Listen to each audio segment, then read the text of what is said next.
यहाँ पर आने का कई दिनों से प्रोग्राम चल रहा था, लेकिन आगे आगे टलता चला गया। आखिर वनमाली प्रभु ने कहा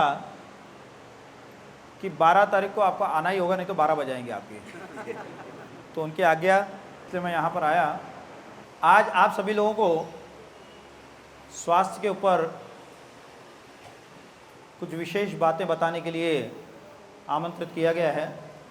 लगभग 8-10 साल पहले विद्या भारती नाम की एक संस्था है, जिसके पूरे देश में 28-30 हज़ार विद्यालय हैं। उसके ऑल इंडिया जॉइंट सेक्रेटरी मेरे घर पर आए। हमारा पुराना परिचय था। बोले भाई, मैंने पूछा क्या हाल चाल है, तो बोले हाल ठीक है, चाल खराब है। मैंने कहा क्या हुआ आपकी चाल को? बोले घुटने में दर्द रहता है। तो मैंने कहा डॉक्टर को दिखाया? बोले हाँ दिखाया। मैंने कहा डॉक्टर क्या कहते हैं? तो बोले डॉक्टर कहते हैं कि 60 साल के बाद घुटने का दर्द ठीक नहीं हो सकता है। आप कुछ फिजियोथेरेपी एक्सरसाइज करते रहिए, कुछ मेडिसिन लेते रहिए, तो इससे आराम रहेगा। ये नी पेन जो है वो ठीक नहीं होगा। मैंने कहा अगर मैं इसे 100% ठीक कर दूं तो? वो बोले कोई आप दवाई देंगे? मैंने कहा हाँ दवाई दूंगा, उसका 10% रोल है। बोले आपको एक्सरसाइज बताएंगे? मैंने कहा एक्सरसाइज भी बताऊंगा, उसका भी 10% रोल है। तो उन्होंने कहा डॉक्टर ने दो ही तो चीज़ बताई। मैंने कहा मैं यही कह रहा हूँ कि जब डॉक्टर को 20% नॉलेज है तो वो 100% रिजल्ट कहाँ से देगा? तो उन्होंने कहा 80% क्या है? मैंने कहा अगर आप खड़े होकर पानी पीते हैं तो दुनिया का कोई डॉक्टर वैद्य आपका घुटना ठीक नहीं कर सकता है। बोले मैं हमेशा खड़े होकर पानी पीता हूँ। मैंने कहा बैठ के पानी पीना शुरू कर दीजिए। तब उन्होंने कहा कि कुर्सी पे बैठे तो चलेगा या नीचे बैठना पड़ेगा? मैंने कहा कुर्सी पे बैठ के पीजिए। वैसे भी आजकल के ज़माने में कुर्सी छोड़ता कौन है, आप कुर्सी पे बैठ के पी सकते हैं। तब फिर उन्होंने कहा कि अच्छा दूसरा उपाय? बोले इससे क्या होगा? मैंने कहा 50% घुटना ठीक हो जाएगा। बोले कितने दिन में पता चलेगा? मैंने कहा 15 दिन में पता चलेगा। बोला दूसरा उपाय बताइए। मैंने कहा कि अगर आप भोजन के बाद पानी पीते हैं तो भी आपका घुटना ठीक नहीं होगा, इसलिए भोजन के तुरंत बाद गर्म पानी पीजिए। तो उन्होंने कहा मैं तो भोजन के 1.5 घंटे बाद पानी पीता हूँ। मैंने कहा हाँ 1.5 घंटे बाद पीना चाहिए नॉर्मल पानी, गर्म पानी तुरंत पीना चाहिए। और उसमें भी एक बात है कि पानी ज़्यादा गर्म हो गया तो उसमें हम लोग कई बार सादा पानी मिला देते हैं। ये काम कभी नहीं करना। गर्म पानी में अगर हमने सादा पानी मिलाया तो दर्द तकलीफें और ज़्यादा बढ़ जाएंगी। उनका तीसरा उपाय, मैंने कहा दूध में हल्दी उबालिए, उसमें 2 चम्मच देशी गाय का घी डालिए और उस दूध को खूब फेंटिए ऊपर नीचे करके, और फिर वो गर्मा गर्म दूध जो है आपको खड़े खड़े पीना है। बोले पानी बैठकर पीना है, दूध खड़े खड़े पीना है, मेरे को समझ में नहीं आया। मैंने कहा जब आपका घुटना ठीक हो जाएगा ना सब समझ में आ जाएगा। 3 महीने के बाद वो जालना गए।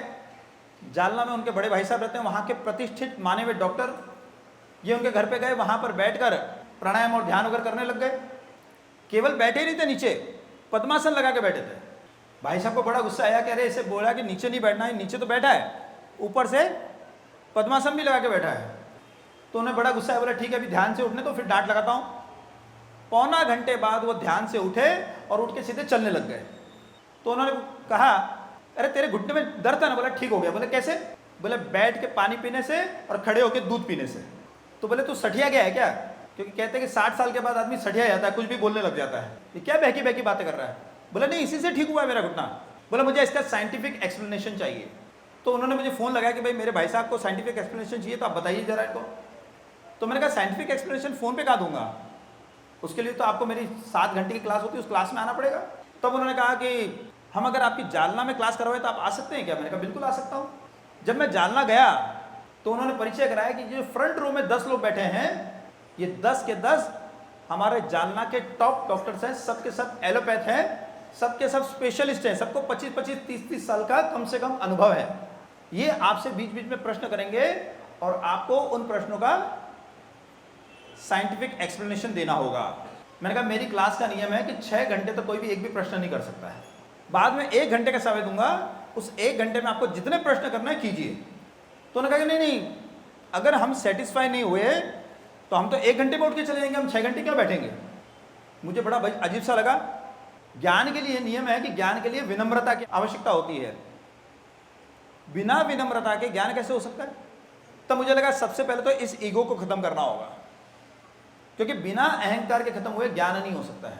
तो स्टेज पे जाने के बाद मैंने उन्हें कहा कि भाई आप लोगों का समय बहुत कीमती है और मैं तो सामान्य लोगों के सामने लेक्चर देता आया हूँ, डॉक्टरों के सामने तो कभी लेक्चर देने का मौका मिला नहीं, तो आपका कीमती समय बचे, इसलिए मैं चाहता हूँ कि कुछ बेसिक प्रश्न हैं उनका आप उत्तर दे दीजिए, तो मुझे कहाँ से शुरू करना है समझ में आएगा। तो मैंने उन्हें पहला प्रश्न किया कि जब कोई मर जाता है तब आप क्या कहते हैं? इसका विटामिन अंत हो गया है, इसका प्रोटीन अंत हो गया है, इसका केमिकल अंत हो गया है, या इसका प्राणांत हो गया है, क्या कहते हैं आप?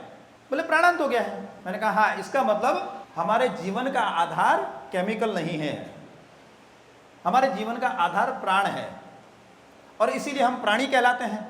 और एलोपैथी प्राणियों की चिकित्सा करती है। तो मुझे ये बताइए, एलोपैथी प्राण के बारे में क्या जानती है? जैसे मैंने प्रश्न पूछा कि सब डॉक्टर एक दूसरे का मुंह देखने लगे। मैंने कहा एलोपैथी प्राण के बारे में कुछ भी नहीं जानती है और इसलिए मेरा मानना है कि एलोपैथी साइंस नहीं है। डॉक्टर को बड़ा बुरा लगा कि अरे हम एलोपैथी के डॉक्टरों ने इनको इनवाइट किया और ये हमारे स्टेज पे आके हमको ही बोल रहे हैं कि एलोपैथी साइंस नहीं है। तो मैंने कहा कि एक बार क्या हुआ, एक आदमी एक नए शहर में गया, एक दुकान में गया, उस दुकान के अंदर उसे एक कपड़ा बहुत पसंद आया। उसने दुकानदार को पूछा कि कपड़ा क्या भाव है? तो दुकानदार बोला 200 रुपये लीटर। बोले क्या? बोले 200 रुपये लीटर। बोले पागल दिखता है, कपड़ा बेच रहा और लीटर बोल रहा है। वो दुकान से बाहर आ गया। थोड़ी दूर आगे गया तो 5-6 युवक खड़े थे। उनको पूछा भाई यहाँ से रेलवे स्टेशन कितना दूर है? तो एक बोला 500 किलोग्राम। ये चौंका फिर, बोले क्या? कि सब के सब बोले 500 किलोग्राम। अरे बोले ये तो पागलों का शहर दिखता है, कुछ भी बोले जा रहे हो। और वो डर के मारे दौड़ने लगा वहां से कि शहर से जल्दी बाहर निकलना चाहिए। दौड़ते दौड़ते उसकी नींद खुल गई। नींद खुली तो सोचने लगा कहाँ नींद के अंदर पागलों के शहर में पहुंच गया। तो मैंने डॉक्टरों से कहा कि जिसका जो यूनिट होता है, जब उसी यूनिट में आंसर दिया जाता है तो उसको साइंस कहा जाता है, और उस यूनिट को छोड़ के हम किसी और यूनिट में आंसर देते हैं तो उसे साइंस तो छोड़िए, उसे पागलपन कहा जाता है। हमारा यूनिट प्राण है। जब हमारे अंदर प्राण शक्ति भरपूर होती है तो हम स्वस्थ होते हैं। जब हमारे अंदर प्राण शक्ति कम हो जाती है तो हम बीमार हो जाते हैं। जब हमारी प्राण शक्ति खत्म हो जाती है तो हम मर जाते हैं। तो प्राण शक्ति कम है या ज्यादा है, इसके आधार पर हमारा स्वास्थ्य निर्भर करता है। लेकिन आप प्राण में आंसर नहीं देके आप तो केमिकल में आंसर देते हैं। डॉक्टर चुप, अब उसका क्या उत्तर दें? फिर मैंने उन्हें दूसरा प्रश्न किया कि आप में से कितने डॉक्टर मानते हैं कि सबसे ज्यादा हार्ट अटैक्स सुबह 4-5 बजे के आसपास आते हैं? तो एक जवाब आया, मोर देन 70%। मैंने कहा आपको कैसे पता? बोले मैं कार्डियोलॉजिस्ट हूं। मैंने कहा आप लोग हार्ट पेशेंट को बेड रेस्ट के लिए कहते हैं, मुझे ये बताइए सुबह 4-5 बजे आदमी क्या कर रहा है? इस्कॉन से जुड़ गया है तब तो सुबह 4 बजे उठ के माला जप रहा होगा, और इस्कॉन से नहीं जुड़ा है तो 4-5 बजे मस्त एकदम कुंभकर्ण की तरह सो रहा होगा। तो मैंने कहा उस समय अटैक क्यों आ रहा है? अटैक तो तब आना चाहिए जब ओवर एक्सर्शन हो जाए, कोई थकान हो जाए। जब बेड रेस्ट में है तब क्यों अटैक आते? उसका भी डॉक्टर को जवाब नहीं दे पाया। फिर मैंने तीसरा प्रश्न किया। मैंने कहा आप लोग सर्दी गर्मी बरसात सुबह शाम दिन रात हमेशा एक ही दवाई देते हैं, दवाई हमेशा एक जैसा असर करती है? बोले अलग अलग असर क्यों करेगी?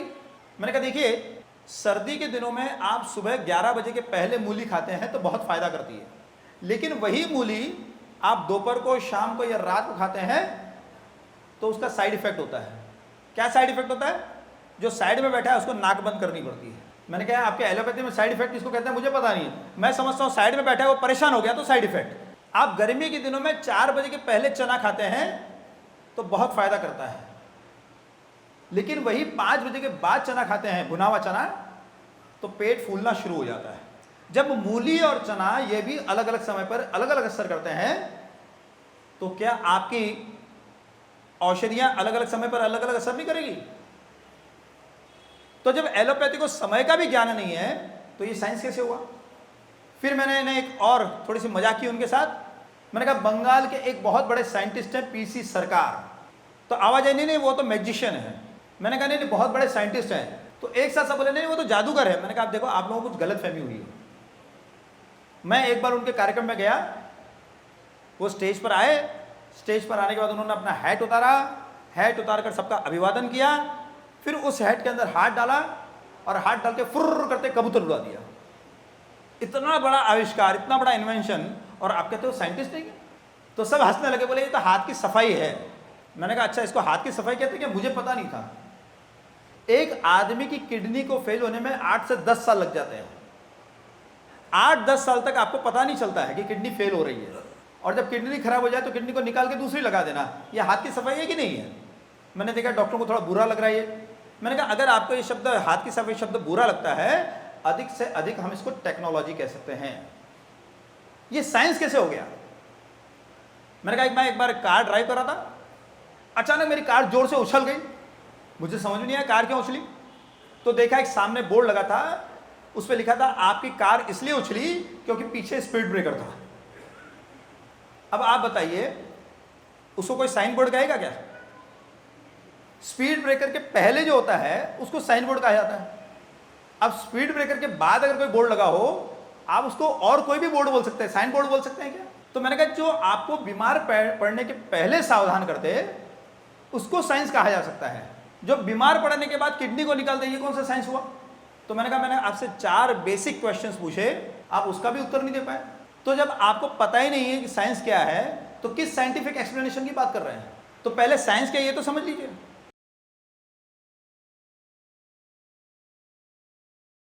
हमारी संस्कृति में मां शब्द का एक विशेष अर्थ है।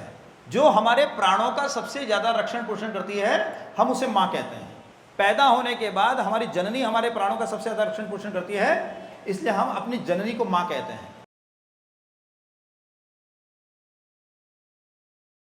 जिस धरती पर हम पैदा हुए, वो धरती हमारे प्राणों का सबसे ज्यादा रक्षण पोषण करती है, इसलिए उस धरती को भी मां कहते हैं। एस्किमो बर्फीली धरती पर पैदा होते हैं, वो बर्फीली धरती उनके शरीर का रक्षण पोषण करती है, इसके लिए उनके लिए वो मां है। नीग्रो अफ्रीका की दलदल वाली भूमि पर पैदा होते हैं, तो वो दलदल वाली भूमि जो है वो उनके प्राणों का रक्षण पोषण करती है, इसलिए उनके लिए वो मां है। हम अगर महाराष्ट्र में पैदा हुए, मुंबई में पैदा हुए, तो ये हमारे लिए मां है। या फिर हमारे जीन्स जहां के हैं, हम राजस्थान के हो सकते हैं, गुजरात के हो सकते हैं, कर्नाटक के हो सकते हैं, तो जहां के हमारे जीन्स हैं, जहां के हमारे पूर्वज हैं, वो धरती हमारे लिए मां हो सकती है। लेकिन हमें स्कूल में क्या सिखाया जाता है? Apple a day keeps doctor away. अब एप्पल कहाँ पैदा होता है? मुंबई में तो नहीं होता, महाराष्ट्र में पैदा होता है क्या? तो महाराष्ट्र में भी पैदा नहीं होता है, तो कहाँ पैदा होता है? कश्मीर में पैदा होता है, हिमाचल में पैदा होता है। वहाँ के बच्चों को अगर ये पढ़ाया जाए तो बात समझ में आती है। और इसलिए क्या होता है कि जब ये पढ़ी लिखी बच्ची भविष्य में जाके माँ बनती है, तो इसे समझ में नहीं आता है कि धरती का और हमारा क्या नाता है। और इसलिए सुबह सुबह वो बनाती है इडली डोसा। अभी इडली डोसा कहाँ का हुआ? मुंबई का है क्या? ये साउथ का हुआ। दोपहर होती है कि दोपहर होते ही डिमांड होने लगती है बच्चे की कि कुछ पंजाबी खाना है, तो छोला भटूरा बना लेती है। अब हमारे यहाँ पर कहावत है कि सुबह का भूला अगर शाम को घर लौट आए तो उसे भूला नहीं कहते हैं। लेकिन शाम होते होते ये पढ़ी लिखी मम्मी जो है ना, ये ग्लोबलाइज होने लग जाती है। फिर ये इटालियन बनाएगी, मैक्सिकन बनाएगी, थाई बनाएगी, कुछ चाउ चाउ बनाएगी, कुछ माऊ माऊ बनाएगी, है ना। अब होना क्या चाहिए? होना चाहिए कि 90% भोजन हमारी अपनी धरती का होना चाहिए, 10% भोजन बाहर का चल सकता है। लेकिन आजकल हो क्या रहा है कि 90% भोजन बाहर का और 10% भोजन अपनी धरती का। इसलिए धरती से हमारा क्या संबंध हम भूल गए हैं। जिसका मां से संबंध टूट जाए उस बच्चे को क्या बोलते हैं हम? अनाथ। तो आज धरती से हमारा नाता टूट गया है। धरती हमारे काम की चीज हमें दे रही है, लेकिन वो हम खा नहीं रहे। और इसलिए अनाथ बच्चा बार बार बीमार पड़े तो इसमें आश्चर्य क्या है? आज धरती से हमारा संबंध नहीं, इसलिए हम बार बार बीमार पड़ रहा है। हमारी धरती जो चीज पैदा करती है वो हम खाते नहीं है। राजस्थान की धरती, मध्य प्रदेश की धरती, गुजरात की धरती, महाराष्ट्र की धरती में जौ बहुत होता था, आंध्र की धरती, लेकिन अब जौ खाना हम भूल गए हैं। कई लोग तो सोच रहे हैं जौ क्या शब्द है भैया, ये क्या बताया है? इंग्लिश में बताऊंगा तो हाँ हाँ हाँ ये तो सुना है, ये तो सुना है। बार्ली, ये हमारा अपना अन्न था। आयुर्वेद कहता था अन्न का राजा। अब हम लोग जौ का क्या उपयोग करते हैं? हवन करते समय जौ का उपयोग करते हैं। पहले हम लोग कौन सा तेल खाते थे? तो पहले हम लोग खाते थे तिल का तेल। तिल से ही संस्कृत का तैल शब्द बना है और तैल से तेल शब्द बना है। तो तिल का तेल, सींग का तेल, अलसी का तेल, उत्तर भारत में सरसों का तेल या पूर्वी भारत में सरसों का तेल, दक्षिण भारत में नारियल का तेल। लेकिन आजकल खाने लग गए सुअर का तेल। अरे सुअर का तेल क्या? सोयाबीन का तेल। ये सोयाबीन वास्तव में सुअर का आहार है। ये सुअर के खाने की चीज है, और हमारी कृपालु साइंस जो है वो हमें खिला रही है कि सोयाबीन खाइए। ये आज से 25 साल पहले सोयाबीन का तेल जो था ये ऑयल पेंट में काम आता था। आजकल लोग ऑयल पेंट करवाते नहीं है, कोई वॉलपेपर लगवा रहा है तो वो तो बिल्कुल ही कुछ काम नहीं कर रहा है। तो अब इस ऑयल का करे क्या, तो खिलाना शुरू कर दिया। ये सोयाबीन जो है सूअर के लिए बहुत अच्छा आहार है, और हम जानते हैं यूरोप और अमेरिका के जो देश हैं वहाँ सूअर का मांस बहुत ज़्यादा पसंद करते हैं। वो सोयाबीन उगाने के लिए वहाँ के किसानों ने मना कर दिया, तो उन्होंने कहा कि सोयाबीन का जो खली है वो अगर हम भारत से मंगाएं तो हमको बहुत महंगा पड़ेगा, लोगों को दे दें तो तेल का खर्चा निकल जाए, तो फिर हमको सस्ते में सोयाबीन मिल जाएगा। तो उन्होंने प्रचार शुरू कर दिया, सोयाबीन बहुत अच्छा है, सोयाबीन बहुत अच्छा है, सोयाबीन बहुत अच्छा है, सोयाबीन खाइए, सोयाबीन खाइए, सोयाबीन खाइए। सोयाबीन सबसे थर्ड क्लास चीज़ है। दूसरी एक और बात है, आप लोगों ने सोयाबीन की बड़ी खाई है? ये सोयाबीन की बड़ी का प्रचार इसलिए हो रहा है क्योंकि उसका टेस्ट कुछ नॉनवेज जैसे होता है। तो वेजिटेरियन लोगों को नॉन वेजिटेरियन बनाना है तो पहले उनको सोयाबीन की बड़ी खिलाया जाए, तो बाद में हम उनको नॉनवेज भी खिला सकते हैं। ये षड्यंत्र है इसके पीछे। तो इसलिए सोयाबीन का तेल मत खाइए। कई लोग बोलते हैं हम सनफ्लावर खाते हैं। सनफ्लावर का तेल जो है वास्तव में अगर उसको देखा जाए तो अगर आप उसको गर्म करेंगे तो उसमें से सड़े हुए मांस की जैसी बास आएगी। इसलिए सनफ्लावर को रिफाइन करना पड़ता है। रिफाइन करने के बाद उसकी गंध को निकाल दिया जाता है। लेकिन रिफाइन करने के प्रोसेस के अंदर तेल को बहुत गर्म करना पड़ता है। आयुर्वेद कहता है कि तेल को एक बार गर्म कर दिया तो दूसरी बार उसको उपयोग करना नहीं। लेकिन हम लोग मुंबई वाले, वड़ा पाव वाले, मुंबई के अंदर वड़ा पाव के अंदर वही तेल जो उसने 1 जनवरी को काम लिया था 31 दिसंबर तक वही चलता रहता है, उसी के अंदर तेल ऐड करता रहता है, नया तेल तो आता नहीं। और ये तेल बहुत खराब है, अब हम जानते ही नहीं। तो ये जो रिफाइंड ऑयल है ये बहुत ही खतरनाक चीज़ है, खाने के लायक चीज़ नहीं है। जब से रिफाइंड ऑयल खाने लगे हैं तब से ट्राइग्लिसराइड की बीमारी बहुत बड़ी है। तो रिफाइंड ऑयल आपको खाना नहीं है। आजकल लोग बोलते हैं हम तो ऑलिव ऑयल खाते हैं। क्यों? ऑलिव ऑयल खाने से जरा स्टैंडर्ड मेंटेन होता है। ऑलिव ऑयल कितने का है? तो 1000 रुपये लीटर का। तो जरा ऐसा बोलते हैं तो थोड़ी कॉलर टाइट हो जाती है, कॉलर अप हो जाती है। अब ये पुरुषों के लिए शब्द है कॉलर अप, महिलाओं के क्या होता है मुझे पता नहीं। तो यह ऑलिव ऑयल, ये ऑलिव ऑयल अपनी धरती का है क्या? ये ऑलिव ऑयल भी जो है टर्की वगैरह से आता है। तो वास्तव में हमें अपनी धरती का तेल खाना चाहिए, वो हम खाते नहीं हैं। और पता नहीं क्या क्या खाने लग गए। चल राइस ब्रान खा रहे हैं। पहले बेचारा राइस का जो ब्रान होता था वो पशु खा लेते थे, मगर हमको लग रहा है कि पशु जरा कुछ अच्छा कैसे खा ले, तो उसमें से भी उसका तेल निकाल के हम खा लेते हैं, उनको बाकी बचा हुआ दे देते हैं। पशुओं से कंपटीशन कर रहे हैं। तो ये राइस ब्रान भी कोई खाने का तेल नहीं है। तो अपनी धरती को हम माँ कहते थे, लेकिन ये भूल गए कि माँ क्यों कहते हैं, इसलिए आज बीमार पड़ रहे हैं।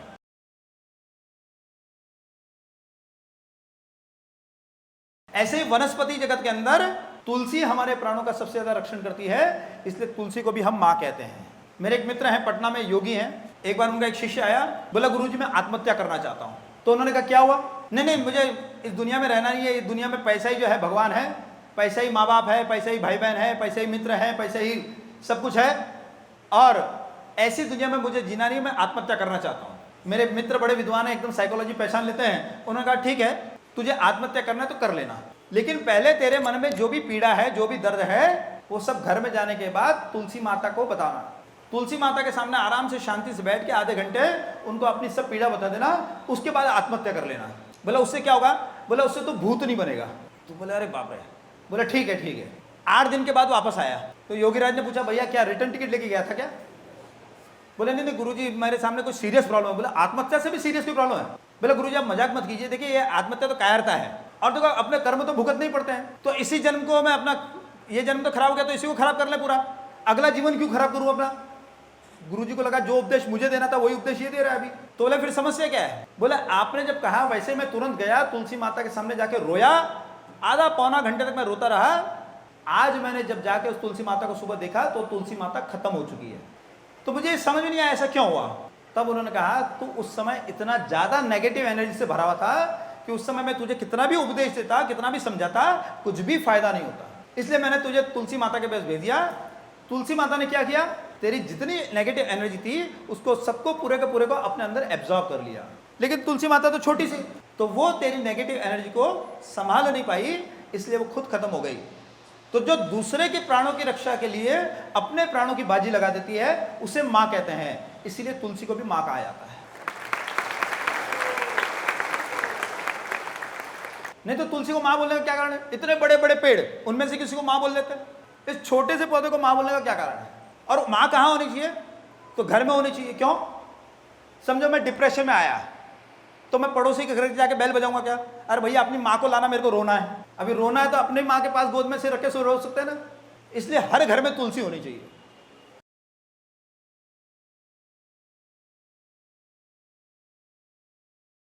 ऐसे ही पशु जगत के अंदर गाय हमारे प्राणों का सबसे ज्यादा रक्षण पोषण करती है, इसलिए हम गाय को मां कहते हैं। मेरी मां को पैरालिसिस का अटैक हुआ, उनका पूरा चेहरा टेढ़ा हो गया एकदम। उसी समय मैंने घर में देशी गाय का घी पड़ा था, घी को गर्म किया हल्का सा, जब वो पिघल गया तो उसकी 2-2 बूंदे मैंने अपनी मां के नाक में डाली। 15 मिनट के अंदर अंदर उनका चेहरा सीधा हो गया। अब अगर उस समय मैं घबरा जाता, सीधा हॉस्पिटल भागता, हॉस्पिटल भागने के बाद क्या होता? वो दुनिया भर के टेस्ट करते, मां 100% ठीक होती कि नहीं होती है तो पता नहीं, लेकिन लाखों रुपए निश्चित रूप से खर्च हो जाते। यहां कितना खर्चा हुआ? ऐसे ही मेरे एक मित्र हैं, उनके पिताजी के ब्रेन में क्लॉट्स बन गए। क्लॉट्स बनने के कारण क्या होता? वो अचानक गिर पड़ते थे, उनको पता भी नहीं चलता था कि मैं गिर रहा हूं। गिरने के बाद उनको तुरंत 1 सेकंड बाद ही ध्यान पड़ जाता कि मैं गिर गया हूं, लेकिन तब तक एक बार उनका नाक की हड्डी टूट गई, एक बार सिर फट गया, एक बार होंठ फट गए, दांत टूट गए। अब वो डरने लगे बाहर जाने से कि मैं पता नहीं कब गिर पड़ता हूँ, क्या हो जाता है, कभी कोई मेजर एक्सीडेंट हो गया तो डॉक्टर को दिखाया तो डॉक्टर ने कहा कि ब्रेन के अंदर ब्लड के क्लॉट्स बन रहे हैं, इसका ऑपरेशन करना होगा, 2 लाख रुपए लगेंगे। ये 10-11 साल पुरानी बात बता रहा हूँ आपको। अब वो गरीब व्यक्ति, उनका बेटा बड़े परेशान हो गया। एक दिन रास्ते में मिल गया, मैंने कहा क्या बात है भैया, इतना चेहरा क्यों लटकाए हुए हो? तो उन्होंने सब बात बताई। मैंने कहा बिल्कुल चिंता मत कीजिए, आप अपने पिताजी को 3 उपाय कीजिए। एक तो उनके नाक में घी डालिए, एक घरेलू उपाय बताया, एक गोमूत्र की औषधि बताई, और आप देखिए 200 रुपए भी खर्च नहीं हुए और 15 दिन के अंदर 100% ठीक। आज 11 साल के लगभग हो गए, कोई तकलीफ नहीं 11 साल के अंदर। इतना ही नहीं, एक और चीज हुई इनके, उनको 30-35 साल से किसी प्रकार की गंध नहीं आती थी। केवल 3 दिन उनके नाक में घी डाला, तीसरे दिन उन्होंने पूछा घर में अगरबत्ती जल रही है क्या? तो उन्होंने कहा हाँ अगरबत्ती जल रही है उस कमरे में, लेकिन आपको कैसे पता चला? बोला मुझे इसकी गंध आई है। जिस व्यक्ति को 30-35 वर्ष से गंध नहीं आ रही थी, केवल 3 दिन नाक में घी डाला और गंध आने लग गई। एक माताजी कोमा में थी, लाखों रुपए खर्च किए, कोई इलाज नहीं हुआ। आखिर में डॉक्टर ने कहा कि शायद ये कोमा में रहते रहते ही शरीर त्याग देंगी। उनका बेटा मेरे व्याख्यान में आया, उन्होंने सोचा भाई ये घी इतना अद्भुत है, चलो मैं भी प्रयोग करके देखता हूँ। उन्होंने दोपहर को 4 बजे अपनी माताजी के नाक में कुछ बूंदे घी की डाली और 7 बजे केवल 3 घंटे के बाद उन्होंने आंखें खोल ली। जो 1.5 महीने से कोमा में थी, केवल 3 घंटे में कोमा से बाहर आ गई। ऐसे मेरे एक मित्र हैं, उनका रोड एक्सीडेंट में कान के पर्दे फट गए, जोर से उनकी कार भिड़ी, इतना जबरदस्त आवाज हुई कि दोनों कान के पर्दे फट गए। डॉक्टर के पास गए, डॉक्टर ने कहा कि भाई आपका सर्जरी करनी होगी, ऑपरेशन करना होगा, और ऑपरेशन का जो खर्च है वो 60,000 रुपए होगा। उनका मेरे पास फोन आया कि भाई आपके काउ थेरेपी के अंदर इसका कोई इलाज है क्या? मैंने कहा आप नाक में घी डालिए। उन्होंने कहा नहीं मेरे कान का पर्दा फटा है। मैंने कहा मैं जानता हूँ नाक के अंदर कोई पर्दा नहीं होता है, मगर घी आपको नाक में डालना, कान में नहीं डालना है। 20 दिन के बाद उनको पता चला कि कान के पर्दे में से जो हवा निकलती थी, कान से जो हवा निकलती थी, वो हवा निकलनी बंद हो गई। 28 दिन के बाद जाके उन्होंने डॉक्टर को दिखाया, डॉक्टर का मुंह आश्चर्य से खुला रह गया एकदम, बोले मिरेकल। बोले मैं 25 साल से ऑपरेशन कर रहा हूं, ये पहला केस है जिंदगी का जो बिना ऑपरेशन के ठीक हुआ है। अब आप बताइए इस घी के बूंदों की कीमत कर सकते हैं क्या हम? ये तो मैंने थोड़े से उदाहरण बताए, अब ये उदाहरण बताने दो चलूं तो फिर अगला रविवार आ जाएगा। तो जो घी की बूंदों की कीमत नहीं कर सकते हैं, क्या उस घी की हम कीमत कर सकते हैं? और जिस घी की हम कीमत नहीं कर सकते, वो घी देने वाली गौ माता की कीमत कर सकते हैं क्या? जिस गौ माता की हम कीमत नहीं कर सकते हैं, तो उस गौ माता की कीमत तो समझे हम। लेकिन एक षड्यंत्र चल रहा है। क्या षड्यंत्र चल रहा है? घी को बदनाम किया जाए। क्यों? क्योंकि अगर घी के बारे में लोग जान गए तो एलोपैथी की 90% दवाइयां बंद हो जाएंगी, 90% औषधियां बंद हो जाएगी, ये धंधा बंद हो जाएगा, ये बड़े बड़े ऑपरेशन थिएटर बंद हो जाएंगे, ये 5 स्टार हॉस्पिटल बंद हो जाएंगे। आप बताइए, आप में से जिन लोगों ने 200 साल पुराना मंदिर देखा है, ऐसे लोग जरा हाथ खड़ा कीजिए जिन्होंने 200 साल पुराना कोई मंदिर देखा है। 200 साल से पुराना, 200 साल से पुराने, 500, 700, 1000, ऐसे कोई मंदिर देखे आपने? अरे महालक्ष्मी मंदिर देखा है कि नहीं देखा है? मुंबा देवी का मंदिर देखा है कि नहीं देखा है? अब ध्यान आ रहा है कि हाँ 200 साल से पुराने मंदिर है। अरे मुंबई के अंदर ही बहुत सारे मंदिर है पुराने पुराने। अच्छा, किसी ने 200 साल पुराना किला देखा है क्या? जरा हाथ खड़ा करें। रायगढ़ का किला देखा है किसी ने? कुंभलगढ़ का देखा है किला? चित्तौड़ का किला देखा है? जूनागढ़ का किला देखा है कि नयागढ़ का देखा है? अच्छा, आप में से जिन्होंने 200 साल पुराना हॉस्पिटल देखा है, जरा हाथ खड़ा करो। एक भी हाथ खड़ा नहीं। इसका मतलब क्या है? इसका मतलब है कि 200 साल पहले हमारे देश का स्वास्थ्य बहुत अच्छा था, कोई बीमार नहीं था, हॉस्पिटल की जरूरत नहीं थी। क्यों? क्योंकि आज से 200 साल पहले लोग गाय का घी खाते थे। आपने एक फिल्म देखी भाग मिल्खा भाग? किसने देखी? जरा हाथ खड़ा। इस्कॉन वाले फिल्म कम देखते इसलिए यार। अरे चोरी पकड़ी जाएगी, हाथ मत खड़ा करो। अच्छा, वो बोले भाग मिल्खा भाग देखने का, दूसरे दिन के बाद इस्कॉन में हम आ गए। भाग मिल्खा भाग के अंदर मिल्खा सिंह 2 किलो घी लेके जा रहे थे। 2 किलो घी लेके जा रहे थे। पुलिस वाले ने उसको पकड़ा कि ओ भाई, घी आगे लेके जा सकता नहीं, इसके ऊपर टैक्स लगेगा। मिल्खा सिंह ने क्या किया? वो 2 किलो घी पी लिया पूरा। अब मिल्खा सिंह ने 2 किलो घी पिया तो आज पूरा देश उनको जानता है। जानता है कि नहीं जानता है? और आज के डॉक्टर क्या बोलते हैं कि घी मत खाओ। घी नहीं खाया इसलिए हमको लोग कोई नहीं जानते, डॉक्टरों को सब जानते हैं। ये बहुत फेमस डॉक्टर है, ये बहुत फेमस डॉक्टर है, वो बहुत फेमस डॉक्टर है। डॉक्टरों को लोग जानने लग गए। 200 वर्ष पहले का मंदिर आपको दिखाई देगा, किला आपको दिखाई देगा, लेकिन 200 वर्ष पुराना हॉस्पिटल नहीं दिखाई देगा। क्यों? क्योंकि उस समय लोग गाय का महत्व जानते थे, गाय का घी नाक में भी डालते थे, गाय का घी खाते भी थे। मेरी परदादी जी, जब मैं 4 वर्ष का था, मेरी परदादी जी 90 वर्ष की थी। हम लोग एक जैन मंदिर है देलवाड़ा, माउंट आबू में, हम लोग वहां पर गए। तो मेरी परदादी जी, मेरी दादी, मेरी माँ और मैं, हम 4 पीढ़ी वहां गए। मेरी परदादी जी नॉन स्टॉप उस ऊंची पहाड़ी के ऊपर चढ़ गई। मेरी दादी जी 3-4 जगह रुकते रुकते रुकते रुकते वहां पहुंची। और मेरी माँ 28 साल की थी, पालकी में बैठ के ऊपर गई। तो मैं तो बहुत छोटा था, समझता नहीं था ऐसा बातें, लेकिन घर में हंसी बहुत होती थी कि दादी जी तो एकदम जवान, काका लोग बोलते थे दादी जी एकदम जवान और भाभी बूढ़ी। तो परदादी जी ने बताया कि मैंने हर डिलीवरी के बाद 40 दिन का जो पीरियड होता है उसको हमारे यहाँ पर जापा बोलते हैं, उस जापे के अंदर एक मण घी खाया। 1 मण घी का मतलब कितना? डेली 1 सेर घी, 1 किलो घी लगभग। मेरी दादी जी ने कहा कि मैंने हर डिलीवरी के बाद 1 टिन घी खाया। 1 टिन यानी लगभग 15 किलो। मेरी माँ ने कहा कि भाई मेरी डिलीवरी के बाद डॉक्टर ने घी खाने के लिए मना कर दिया था, फिर भी मैंने थोड़ा सा 1.5-2 किलो घी खाया। अब जिन्होंने 1.5-2 किलो घी खाया वो पालकी में ऊपर गई, और जिन्होंने मण भर कर घी खाया वो बिना लकड़ी के बिना किसी रुके, लकड़ी तो थी हाथ में लेकिन बिना किसी जगह रुके सीधी पहुंच गई ऊपर। जबकि मेरी दादी और परदादी के 8-8, 10-10, 12-12 संतानें थी। मेरी माँ की मैं चौथी संतान।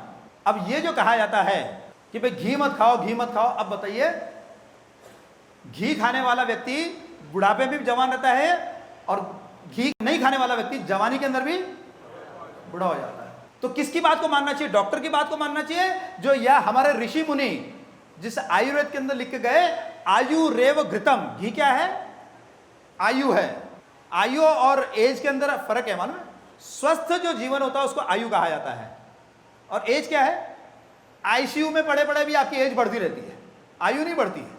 कोमा के अंदर पड़े हैं तो भी आपकी एज बढ़ रही है, आयु नहीं बढ़ रही है। अगर आपको आयुवान होना है तो देशी गाय का घी खाइए। डॉक्टर कहते हैं 40 साल के बाद घी मत खाओ। क्यों? क्योंकि 40 साल के बाद भी घी खाते रहोगे तो दवाई कब खाओगे? इसलिए 40 साल के बाद घी मत खाओ। लेकिन वास्तविकता क्या है? घी डाइजेशन के लिए बहुत ही अच्छा है, इसलिए घी आप नियमित रूप से खाते रहिए। लेकिन कौन सा घी? देशी गाय का घी। अब आप बोलेंगे कि भाई घी खाएंगे तो कोलेस्ट्रॉल बढ़ेगा। ये कोलेस्ट्रॉल की थ्योरी एकदम झूठी है।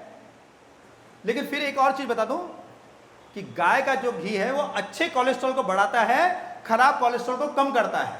इसलिए आयुर्वेद ने गाय के घी को कहा है हृदय। हृदय यानी हृदय के लिए गुणकारी। अगर आप चाहते हैं कि आपका हृदय लंबे समय तक जवान बना रहे तो आपको घी खाना ही चाहिए। और अगर आप चाहते हैं कि आपको बीपी की बीमारी हो जाए, एक आध अब उम्र हो गई तो थोड़ा स्टेंट वेस्टेंट तो लगवा लेना चाहिए, या एक आध बाईपास तो करवा लेना चाहिए, क्योंकि बिना बाईपास के बाय बाय कैसे करेंगे लोगों को। तो पहले कुछ तो कर ले। और बीमार पड़ने का एक बहुत बड़ा फायदा है। क्या फायदा है? अगर आप बीमार पड़ते हैं, हॉस्पिटल जाते हैं, तो बहुत से लोग आपको मिलने आते हैं जो देखने को भी नहीं आते आपको कभी। तो बीमार पड़ने की इच्छा है तो घी मत खाइए, लेकिन अगर आप चाहते हैं कि नहीं स्वस्थ रहना है तो घी खाइए। माताएं तो घी के नाम से एकदम डरती है। क्यों डरती है? बोले घी खाऊंगी तो मोटी हो जाऊंगी। वास्तविकता क्या है? ये जो डिलीवरी के बाद घी खिलाया जाता था, तो एक बार महिलाएं मोटी होती थी, लेकिन 6 महीने के बाद फिर से शेप में आ जाती थी। अब जब घी खाना बंद कर दिया तो 6 महीने तक तो शेप में रहती है, और बाद में एकदम भैंस हो जाती है फूल के। अब चॉइस आपकी है, आपको घी छोड़ करके मोटा होना है, घी खा के मोटा होना है। घी खा के मोटे होंगे तो वापस आप अपने शरीर को मेंटेन कर लेंगे। इतना ही नहीं, घी शरीर को बैलेंस करता है। एक माता जी को का वेट था 84 kg। उनकी एक प्रॉब्लम थी, इसलिए उनके पति ने फोन किया कि भाई ऐसी बात है, क्या कुछ हो सकता है इसका इलाज अपने पंचगव्य चिकित्सा में? मैंने कहा बिल्कुल हो सकता है, मगर मैं जो औषधि दूंगा, गोमूत्र की औषधियां, वो गोमूत्र बहुत गर्म होता है, तो इसलिए उसकी गर्मी को दबाने के लिए घी खाना जरूरी है। बोला घी बिल्कुल नहीं खाएगी। मैंने कहा क्यों? बोला 84 हो गई, घी खाएगी तो सेंचुरी कंप्लीट करेगी। मैंने कहा अच्छा ये बताइए घी, बोले 5 साल से घी नहीं खा रही। मैंने कहा 5 साल में वजन कितना कम हो गया? बोला वजन कम हुआ, वजन तो बढ़ रहा है। तो मैंने कहा घी नहीं खा रही फिर भी वजन बढ़ रहा है ना, तो फिर आप कैसे बोलते हैं घी खाने से वजन बढ़ेगा?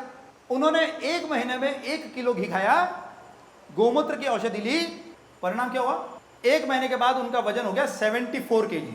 1 महीने में 10 किलो वजन कम। एक अंजलि मुखर्जी है, उनके SMS आते रहते हैं, 1 किलो वजन कम कीजिए 2000 रुपए में। अब 10 किलो वजन कम हो गया तो घी का कीमत क्या हो गई? 20,000 रुपए।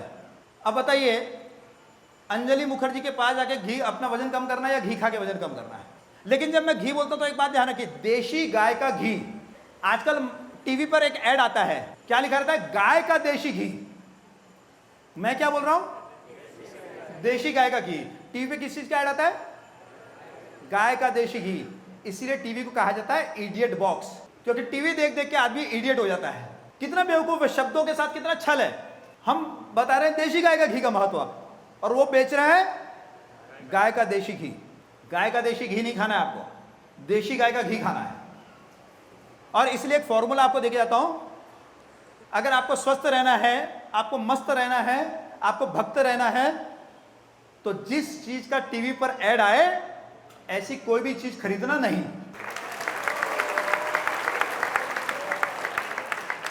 अब बताइए टीवी के ऊपर कभी नींबू के शरबत का ऐड आता है? नींबू के शरबत का ऐड नहीं आता है ना।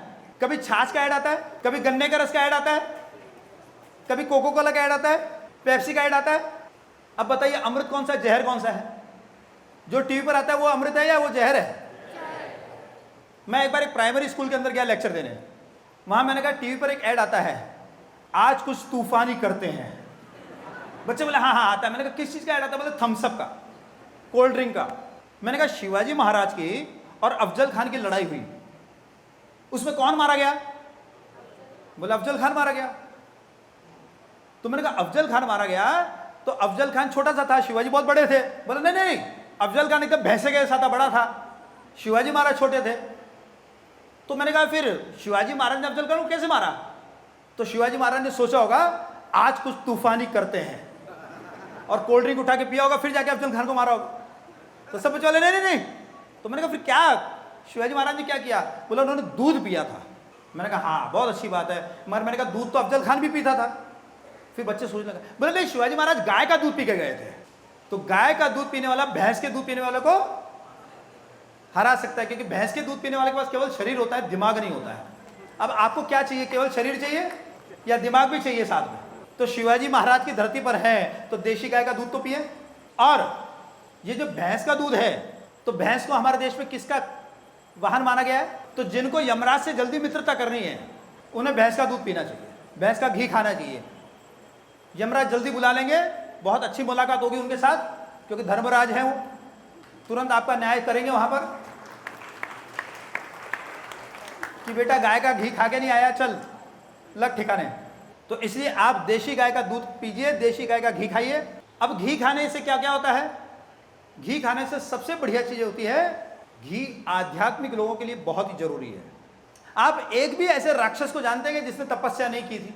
ऐसा एक भी नाम बताइए राक्षस का जिसने तपस्या नहीं की लेकिन वो राक्षस बन गया। जितने भी राक्षस इन्होंने जबरदस्त तपस्या की। तो राक्षसों की तपस्या में और ऋषियों की तपस्या में क्या अंतर है? जब भी ऋषियों ने तपस्या की हमेशा उनके पास गाय रही, और जब भी राक्षसों ने तपस्या की उनके पास गाय नहीं थी। आप तपस्या करते हैं लेकिन अगर गाय का दूध नहीं पीते, गाय का घी नहीं खाते हैं, तो आपके राक्षस बनने की पूरी संभावना है। क्योंकि हमारे यहाँ कहा गया है, जैसा अन्न वैसा मन। गाय का दूध और घी परम सात्विक है। अगर गाय का दूध और घी खाते हैं तो हमारी तपस्या जो है वह सात्विक तपस्या होगी, और अगर भैंस का दूध और घी खा के तपस्या करेंगे तो तामसिक तपस्या होगी, राक्षस बनने का मार्ग प्रशस्त हो जाएगा। तो आध्यात्मिक साधना करने वालों को तो कभी भूल कर भी देशी गाय के दूध घी के अलावा दूसरे दूध घी को हाथ ही नहीं लगाना चाहिए। अब आप बोलेंगे भाई गाय का दूध मिलेगा कहां? तो एक बहुत महातीर्थ है पथमेड़ा। पथमेड़ा के माध्यम से लगभग 1.25 लाख गायों का पालन हो रहा है।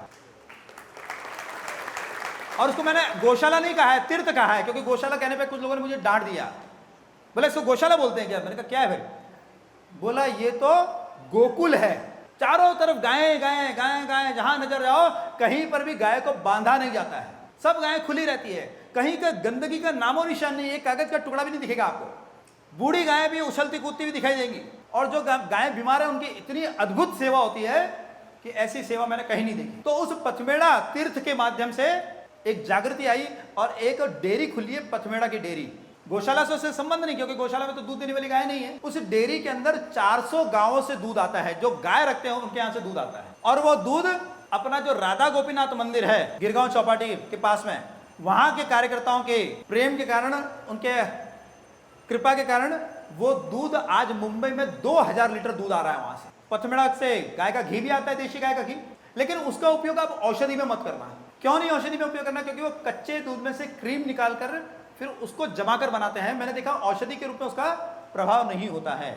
आपके घुटने में दर्द है, आपने घी डाल डाल के पिया, आप बोला घुटने का दर्द ठीक नहीं हुआ। तो औषधि के रूप में अगर आपको खाना है तो बिलोने का घी चाहिए। जलगांव के अंदर एक बहुत सुंदर गौशाला है, वो लोग जो है वो इस प्रकार का घी बना रहे हैं, बिलोने का घी। तो आपको ये मंदिर से मिल सकता है। तो जितना बढ़िया घी आप खाएंगे उतना बढ़िया आपका स्वास्थ्य रहेगा। लेकिन घी जरूर खाइए, शरीर के स्वास्थ्य के लिए और मन के स्वास्थ्य के लिए और बुद्धि के लिए। 10 साल रह के आया मैं गांव के अंदर, तो मैंने कहा देखा कि गांव के अंदर एक आम बोली है कि जब किसी का दिमाग नहीं चलता ना तो बोलते अरे जरा घी खा, थोड़ा दिमाग चलेगा। तो अगर अपने को दिमाग चलाना है तो घी जरूर खाइए। कई लोगों का दिमाग तो चलता है लेकिन सही डायरेक्शन में नहीं चलता है, लेकिन वो भी देशी गाय का घी खाएंगे तो सही डायरेक्शन में चलेगा। घी से भी बढ़िया चीज होती है मक्खन। बच्चों को मक्खन क्यों खिलाया जाता है? क्योंकि उनका दिमाग सही डायरेक्शन में चले, और इसलिए भगवान कृष्ण स्वयं मक्खन के ब्रांड एम्बेसडर है कि भाई मक्खन खाओ। अब जो चीज भगवान बोलते हैं वो खाना चाहिए, या जो चीज डॉक्टर बोलते हैं वो खाना चाहिए, या जो चीज टीवी बोलती है। अब टीवी क्या बोलती है? टीवी कहती है बटर। मैंने क्या क्या बटर नहीं खाना है। भगवान जो मक्खन खाते थे उसके अंदर क्या होता था? नमक होता था क्या? उसके अंदर मिश्री होती थी। और बटर के अंदर क्या होता है? ये बटर जो है कच्चे दूध में से जो क्रीम निकालते हैं इसको बटर कहते हैं। ये स्वास्थ्य के लिए खराब है। और जो दही में से मत करके यशोदा मैया की तरह निकाला जाता है वो मक्खन, तो मक्खन खाइए आप, बच्चों को मक्खन खिलाइए।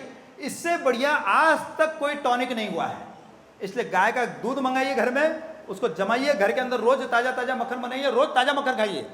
एक दिन का मक्खन दूसरे दिन काम मत लीजिए, उसी दिन ताजा मक्खन खाना है और उसमें मिश्री लगा मिलाकर बच्चों को खिलाइए। अब ये गाय के घी के बारे में तो बताया मैंने, लेकिन एक बहुत बड़ी सावधानी आप रखिए। जब गाय का घी खाते हैं तो फ्रिज का पानी बिल्कुल नहीं पी सकते आप। जब घी खाया है तो 24 घंटे तक आप फ्रिज की ठंडी चीजें, शरबत है, कुल्फी है, ये खा नहीं सकते हैं। अगर आपको कुल्फी खानी है, कुछ खाना है, ठंडी चीजें खानी है तो उस दिन घी मत खाइए। तो गाय का घी जो है उसके ऊपर गर्म चीजें सूट करेगी। आपने घी का लड्डू खाया, उसके ऊपर गर्मा गर्म दूध पी लिया, बहुत फायदा करेगा। आपने खिचड़ी के अंदर घी डालकर खाया, उसके ऊपर गर्मा गर्म कड़ी पी ली, बहुत फायदा करेगी। लेकिन घी के ऊपर अगर आपने सादा पानी पी लिया तो गड़बड़ हो जाएगा। यह हमेशा ध्यान रखिए। घी के ऊपर आपने अगर सादा पानी पिया तो वजन बढ़ेगा, कोलेस्ट्रॉल की प्रॉब्लम हो सकती है। घी के ऊपर हमेशा गर्म चीज। लेकिन गाय केवल घी देती है क्या हमें? ऐसा व्यक्ति जो कैंसर के कारण बुरी तरह से दर्द से छटपटा रहा है, मॉर्फिन जैसा सबसे खतरनाक पेन किलर फेल हो गया है, डॉक्टरों ने हाथ खड़े कर दिए हैं, कहते हैं भैया अब तो प्रार्थना कीजिए और कुछ कर नहीं सकते हैं। ऐसे समय में हमने हजारों लोगों को ये प्रयोग किया, उनको गाय का गोमूत्र पिलाया, पहले दिन गोमूत्र पिलाया और दूसरे दिन जब डॉक्टर पेन किलर का इंजेक्शन लगाने आए तो उन्होंने मना कर दिया कि डॉक्टर साहब दर्द नहीं है, इंजेक्शन की जरूरत नहीं है। अब आप सोचिए लास्ट स्टेज पे कैंसर के पेशेंट आते हैं कि भाई अब केमोथेरेपी भी फेल हो गई है, अब रेडिएशन भी फेल हो गया है, कैंसर का दूसरी बार अटैक हो गया है, पता नहीं चला, साइलेंट अटैक था, एकदम फैल गया है। अरे जब कैंसर पता चलता है उसी समय गोमाता की शरण में क्यों नहीं चले जाते हैं? उसी समय देशी गाय का घी खाए, उसी समय गोमूत्र पिए, तो हजारों लोगों का कैंसर ठीक हुआ है। हम जानते हैं, वहां पर जाके देखते हैं कि लोग मर रहे हैं तो भी भाग रहे हैं एलोपैथी के पीछे। जब ऐसी स्थिति आती है तो गौ माता की शरण में आए और गाय के गोमूत्र का उपयोग करें। अब आप सोचिए जो कैंसर जैसी बीमारी को ठीक कर सकता है गोमूत्र, वो छोटी मोटी बीमारियों को तो आराम से ठीक कर सकता है। 4 साल पहले मेरा एक्सीडेंट हुआ, मेरे पैर में 3 फ्रैक्चर हो गए। डॉक्टर ने कहा पेन किलर लेना पड़ेगा। मैंने कहा भाई पेन किलर तो गोमूत्र भी है, मैंने पेन किलर नहीं लिया। जैसे ही दर्द होता गोमूत्र पी लेता और गोमूत्र पीते ही 15-20 मिनट के अंदर दर्द गायब। इसलिए हर घर में गोमूत्र होना चाहिए। अब आप बोलेंगे भाई गोमूत्र कैसे रखें, तो गोमूत्र अर्क के रूप में आप घर पे रख सकते हैं, क्योंकि कब कोई तकलीफ हो जाए, कोई दर्द हो जाए, कुछ हो जाए, आप तुरंत गोमूत्र अर्क पी लीजिए। गोमूत्र अर्क कैसे पीना है, तो 10 ml गोमूत्र अर्क 50 ml पानी, ये आप मिला के ले लीजिए। जिन लोगों को अल्कोहल पीने की आदत है उनको पानी मिलाने की जरूरत नहीं, उनको नीट पीना चाहिए, क्योंकि उनको नीट की आदत होती है ना। तो आप ये गोमूत्र अर्क लीजिए। डाइजेशन ठीक नहीं है आपका, कोई वायरल इन्फेक्शन हो गया है, कोई फंगल इन्फेक्शन हो गया है, गोमूत्र गजब का एंटीबायोटिक है, एंटी फंगल है, एंटी वायरल है, ये बहुत अच्छा काम करता है। आपको बुखार हो गया है, बुखार में भी गोमूत्र अर्क पी लीजिए। बुखार उतरेगा नहीं, लेकिन आपका इन्फेक्शन फैलेगा नहीं और जल्दी आप रिकवर होंगे। आयुर्वेद का सिद्धांत है कि बुखार को झटके से तोड़ना नहीं चाहिए। अब वो कभी मेरे आप 6 घंटे के व्याख्यान में आएंगे तो उसको और डिटेल में समझाऊंगा, अभी समय नहीं है। आपको स्किन डिजीज है, गोमूत्र आसव लीजिए। आपको अस्थमा की तकलीफ है, लगातार 3 महीने आप गोमूत्र आसव लीजिए, आपका अस्थमा ठीक। नाक में घी डालिए, गोमूत्र आसव लीजिए। तो यह गोमूत्र अलग अलग रूप में आप लीजिए, बहुत फायदा होगा आपको। गाय एक और चीज जैसी जिसे कहते हैं गोबर, ये वास्तव में शब्द है गोवर, गाय का वरदान है ये। शास्त्र कहते हैं इसमें अंदर लक्ष्मी का वास है। अपने भक्ति वेदांत हॉस्पिटल के अंदर एक माता जी डिलीवरी के लिए एडमिट हुई। फर्स्ट डिलीवरी सिजेरियन हो चुकी थी। सेकंड डिलीवरी के लिए डॉक्टर ने कहा कि भाई नॉर्मल डिलीवरी होना बहुत कठिन है, फिर भी हम प्रयत्न करेंगे। 20 घंटे हो गए प्रयत्न करते करते, आखिर उन्होंने कहा कि नहीं अब ये नॉर्मल डिलीवरी नहीं हो सकती है। तो उनके पति ने मुझे फ़ोन किया, प्रभु जी कुछ नॉर्मल डिलीवरी के लिए किया जा सकता है। डॉक्टर बोलते हैं कि 4 घंटे के बाद हम ऑपरेशन करने वाले हैं। 12 बजे फ़ोन आया, बोले 4 बजे थिएटर में ले जाएंगे उनको। मैंने कहा आप एक काम कीजिए, ताज़ा गोबर जो है, गाय जैसे ही गोबर करे, गोबर को हाथ में ले लीजिए, उसको एक कपड़े में रखिए, उसको निचोड़िए, 5-6 चम्मच रस निकलेगा, उस रस के अंदर मध मिलाइए, शहद मिलाइए, थोड़ा सा पानी मिलाइए, 1 कप बनाइए और उनको पिला दीजिए। ये सब करते करते 1 बज गए। 1 बजे उन्हें पिलाया और 3:45 बजे, केवल 3.25 घंटे के अंदर नॉर्मल डिलीवरी हो गई। अब आप सोचिए इस गोबर की शक्ति को। हैदराबाद से एक फोन आया मेरे पास, 7 महीने का बच्चा है, लीवर खराब हो गया है, डॉक्टर कहते हैं लीवर ट्रांसप्लांट करना पड़ेगा, 10 लाख रुपए लगेंगे, छोटा बच्चा है, रिस्क बहुत हाई है, और ये लीवर जो है 20 साल के बाद फिर ट्रांसप्लांट करना पड़ेगा, क्योंकि इसकी एज 20 साल है। 10 लाख रुपए खर्च करें, रिस्क है। अगर ऑपरेशन सक्सेसफुल हो गया तो भी 20 साल के बाद ट्रांसप्लांट करना पड़ेगा। मुझे बोला आपके पास कोई इलाज है क्या? मैंने कहा भाई देखो इतने छोटे बच्चे का मैंने कभी इलाज किया नहीं, बड़े लोगों को किया है, बहुत फायदा हुआ है, आप ट्राई करके देखिए। डॉक्टर भी तो ट्राई कर रहे तो आप कीजिए। मैंने कहा आपके आसपास गाय है? तो बोले मेरे घर में गाय है, देशी गाय है। तो मैंने कहा आप गाय का गोबर लीजिए एकदम ताजा, लेकिन उस गाय का गोबर लीजिए जो गाय अनाज नहीं खाती, केवल घास खाती है, और वो ताजा गोबर लेके उसका आधा चम्मच रस निकालिए, उसमें आधा चम्मच शहद मिलाइए, थोड़ा सा पानी मिला के उस बच्चे को पिला दीजिए। 7 दिन बाद उनका फोन आया कि बच्चे को कुछ भी फायदा नहीं है। मैंने कहा कुछ नुकसान हुआ? बोले नुकसान भी नहीं है। तो मैंने कहा आप कंटिन्यू कीजिए। 3 महीने के बाद फोन आया कि बच्चा बिल्कुल ठीक हो गया है। अब बोलिए अगर लीवर ट्रांसप्लांट कराते 10 लाख रुपए लगते, अब डॉक्टर 10 लाख कह रहा है, मतलब और भी खर्च होंगे, फिर बार बार जाके चेकअप कराओ, फिर 20 साल के बाद बच्चे की जान खतरे में, और तब तक ये 10 लाख की जगह पता नहीं कितने करोड़ का लीवर हो जाएगा, फिर उसके 20 साल बाद फिर जान खतरे में। अब इस गोबर के रस की कीमत आप बता सकते हैं क्या? तो गाय खाती है घास, और घास खाकर 5 प्रकार के अमृत देती है, दूध, दही, घी, गोबर और गोमूत्र। आप किसी ऐसे साइंटिस्ट को जानते हैं कि जो घास को एक अमृत में कन्वर्ट करके आपको दे दे एकदम सहजता के साथ? आप किसी ऐसी कंपनी को जानते हैं जिसमें आप शेयर आपने इसका खरीद रखा है और बहुत अच्छा रिटर्न मिल रहा है, वहां पर आप घास इन्वेस्ट कर दीजिए और बदले में आपको एक अमृत रिटर्न दे दे वो। ये बड़ी बड़ी कंपनियां, ये बड़े बड़े साइंटिस्ट जो काम नहीं कर सकते हैं, या ना जो मनुष्य काम नहीं कर सकता है, वो काम गौमाता कर रही है। अब बताइए इस गौमाता को बचाना जरूरी है या नहीं है? लेकिन हमारे देश की नीतियां कैसी है? आपको स्लॉटर हाउस खोलना है, कत्ल खाना खोलना है, तो आपको 100-125 करोड़ की सब्सिडी मिल जाएगी। लेकिन अगर आपको गौशाला खोलना है तो आपको 1 रुपया भी सब्सिडी नहीं मिलने वाली है। अगर आपको गाय का घी गुजरात से लाके मुंबई में बेचना है तो 13% टैक्स देना पड़ेगा। लेकिन अगर आपको मीट एक्सपोर्ट करना है इस देश में तो आपके ऊपर कोई टैक्स नहीं है, टैक्स फ्री। आपको बैलों की जोड़ी खरीदनी है तो गवर्नमेंट की तरफ से कोई लोन नहीं। लेकिन अगर आपको ट्रैक्टर खरीदना है तो जबरदस्त लोन मिलेगा आपको। आपको खेत में यूरिया डालना है, डीएपी डालना है, फर्टिलाइजर डालना है तो गवर्नमेंट उसको सब्सिडाइज करके आपको देगी। आपको गोबर का खाद डालना है, गवर्नमेंट कुछ भी नहीं देगी। आपको चमड़ा एक्सपोर्ट करना है, गवर्नमेंट दुनिया भर की छूट देगी आपको। लेकिन आपको एक जगह से दूसरी जगह गाय के प्रोडक्ट ले जाना है तो गवर्नमेंट उसके ऊपर टैक्स लगाएगी। अब बताइए कसाईयों की सरकार है या कृष्ण की सरकार है? ये राम की सरकार, किसकी सरकार है? ये हमारे देश का हाल है। महाराष्ट्र सरकार ने क्या कानून बनाया कि आप गाय का मांस महाराष्ट्र में रख भी नहीं सकते, बेच भी नहीं सकते हैं। लेकिन अब मुंबई हाईकोर्ट के जज ने क्या कहा? नहीं, आप दूसरे स्टेट से लाकर गाय का मांस बेच सकते हैं, गाय का मांस खा सकते हैं। अब बताइए जिस देश में इतना भयंकर करप्शन है वहां आप पता कर सकते हैं कि ये गाय का मांस बाहर से आया है या यहाँ का ही है? ये कोर्ट के जज ऐसे क्यों देते हैं जजमेंट? क्या उन्हें भारतीय संस्कृति का पता नहीं? ये इसलिए जजमेंट देते हैं क्योंकि भैंस का घी खा खा के, दूध पी पी के जज की कुर्सी पे बैठे हैं। खुद की अक्ल है नहीं, संस्कृति का ज्ञान है नहीं, आध्यात्मिक कुछ साधना है नहीं, तो क्या देंगे? तो कुछ जानते नहीं है। और हमारे देश के अंदर सबसे बड़ी समस्या यह है, हमारे देश में एक भी न्यायालय नहीं है। आप अंदर कोर्ट के अंदर जाके न्याय की बात कीजिए, जज डांट देगा आपको, क्या न्याय की बात कर रहा है? कानून की बात कर। अब कानून की बात करनी है तो बाहर फिर कानूनालय लिखना चाहिए ना, फिर न्यायालय क्यों लिखते हैं? अंदर कानूनाधीश लिखना चाहिए, न्यायाधीश क्यों लिखता है? इतना बड़ा फ्रॉड है इस देश के अंदर। इस देश के अंदर न्यायालय नहीं है, इस देश के लोगों को न्याय नहीं मिल रहा है, यहाँ केवल कानून की चलती है। कानून क्या होता है? आप एक शेर को मारो 5 साल की सजा, एक शेरनी को मारो 5 साल की सजा, एक मोर को मारो 5 साल की सजा, एक मोरनी को मारो 5 साल की सजा, पूरे देश में। लेकिन गाय को मारो तो कहीं 5 साल की सजा है, कहीं 7 साल की सजा है, कहीं 10 साल की सजा है। और महाराष्ट्र में भी सालों भर पहले क्या था कि गाय को मारो तो सजा और बैल को मारो तो कोई सजा नहीं। केवल गाय के अंदर ये फर्क क्यों किया भाई? ये कानून है। हमारे देश में, हमारे गांव के अंदर सरपंच के तीसरा बच्चा हुआ तो उसको सरपंच का पद छोड़ना पड़ा, और जिसके 9 बच्चे हुए वो बिहार के मुख्यमंत्री बन गए। एक बच्चे को आप मार दो तो धारा 302, और वही बच्चा गर्भ में आप उसको गिरा दो, मार दो उसको, तो परिवार नियोजन। ये कानून है इस देश का। इसमें कोई न्याय दिखता है क्या आपको? छोटी सी चोरी करो तो तिहाड़ जेल के अंदर बैठा देंगे आपको, बड़ी चोरी करो तो आपको माल्यार्पण हो जाएगा, आप माल्या बन के बाहर जा सकते हैं, आप ललित मोदी बन के बाहर जा सकते हैं। अब मोदी क्या सगे भाई है क्या? वो कैसे चले गया यहां से बाहर? छोटी चोरी करो तो आपके ऊपर सब कानून है, और बड़ी चोरी करो तो आप आराम से घूम सकते हो। केवल कानूनालय के ऊपर कोई आवाज नहीं उठाए, इसलिए कभी कभार एक सैंपल रूप में भर रख देते हैं अंदर कि चल भाई तू भी थोड़े दिन रह के आ जा, आराम करके आ जा।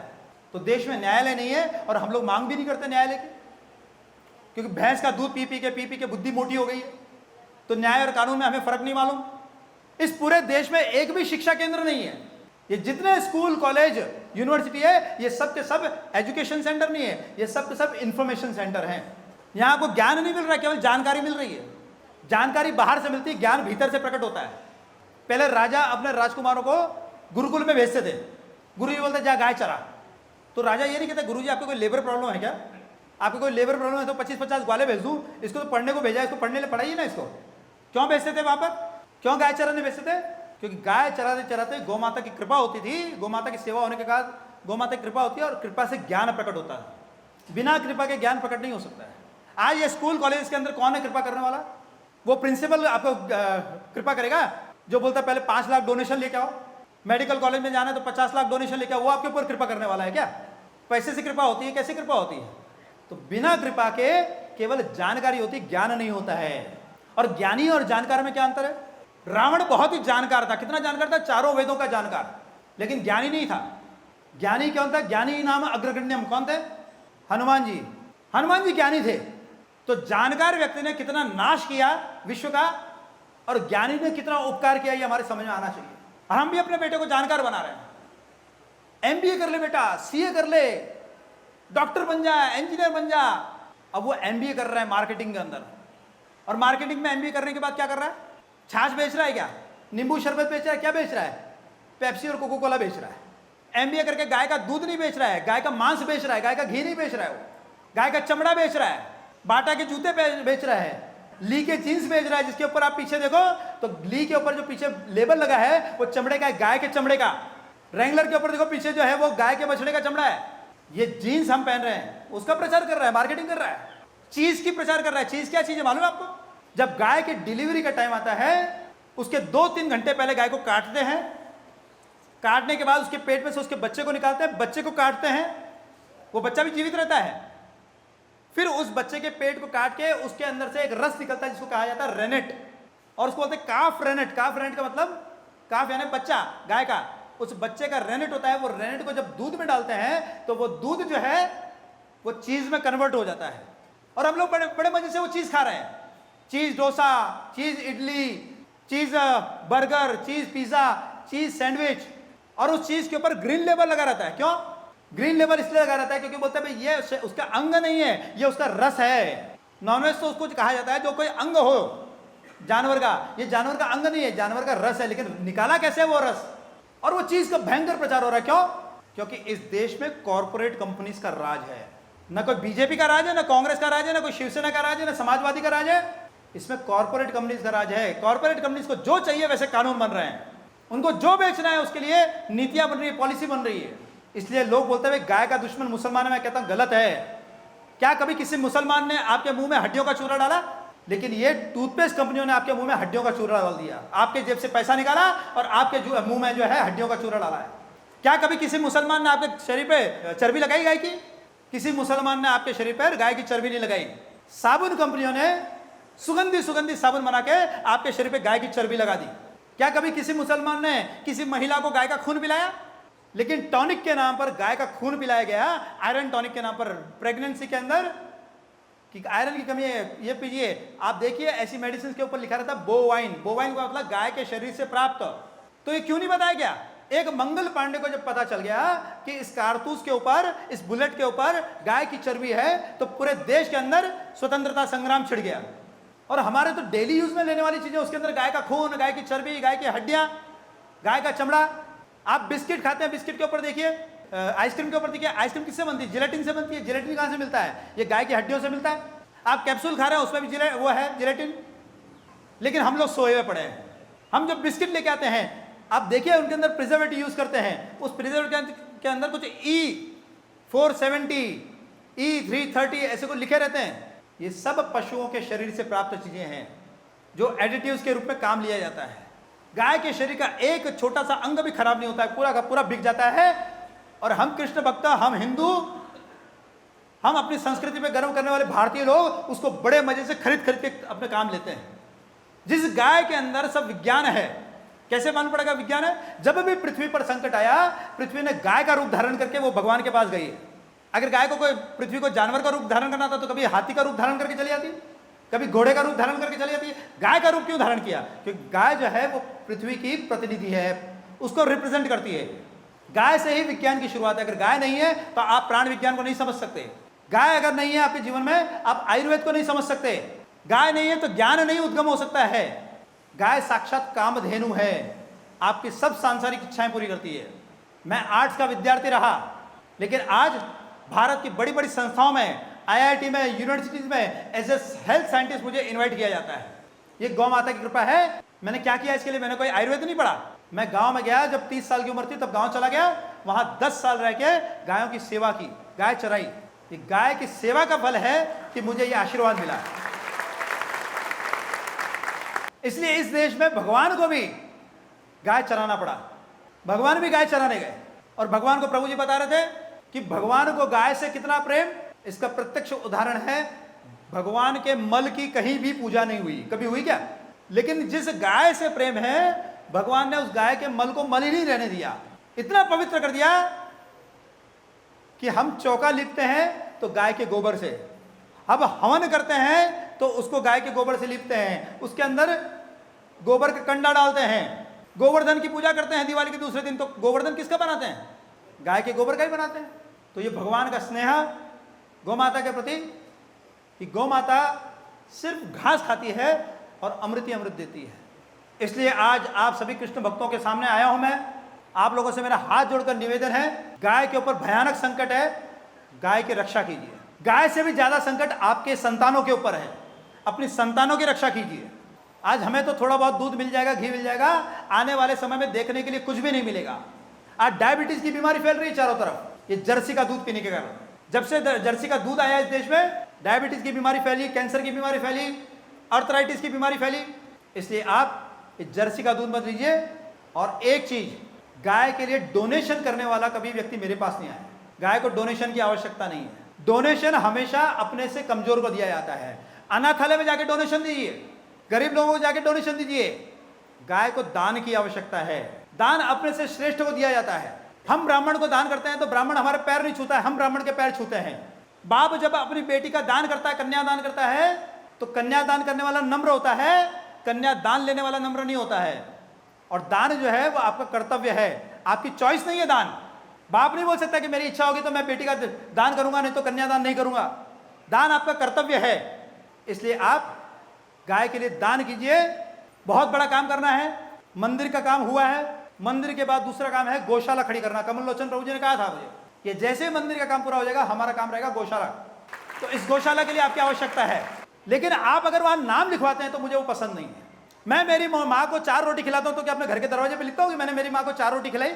जहां दान देते हैं वहां पर श्रेष्ठ ये ध्यान होना चाहिए कि मैं छोटा हूं, जिसको दिया वो मुझसे बड़ी है। इस भाव से आप दान दीजिए।